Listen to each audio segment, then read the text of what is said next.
Did you order the murder of Jamal Khashoggi? بلا شك لا. Absolutely.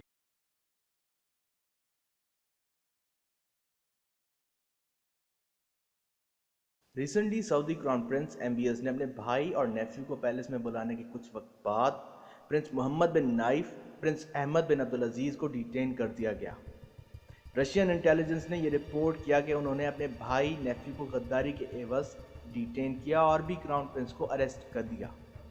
اب ان کو یا تو عمر قید رکھا جائے گا یا پھانسی. ان ہائی پروفائل ممبرز پر پہلے بھی سعودی ولی عہد نے پابندی عائد کی تھی اور اب ڈیٹین کیا گیا ہے. سعودی ولی عہد کو بڑے عرصے سے ان پہ شکوک تھے کہ شاید وہ پاور ازیوم کر کے ملٹری کو ہیچ کریں گے، جس میں ان کے سگے بھائی اور 2 کزنز اور ایک انٹیریئر منسٹر وہ شامل تھے، جو کہ محمد بن نائف، جو کہ کچھ سال پہلے واپس کیے سے آئے. ان پر MBS کو شک تھا کہ وہ پاور ازیوم کرنا چاہتے ہیں. ان پر رات کے اندھیرے میں گرفتاری کریک ڈاؤن شروع کر دیا. ہو سکتا ہے کچھ ہائی پروفائل لوگ KSA سے فرار ہو گئے ہوں.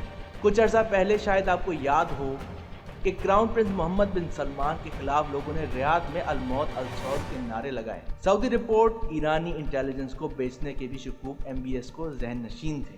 ان کے بھائی اور نیفیو کے اثاثے خربوں ڈالر میں ایسٹیمیٹ کیے جاتے ہیں. خبر رساں اداروں نے ان ڈیٹینمنٹ کیسز کو anti corruption crackdown report کیا.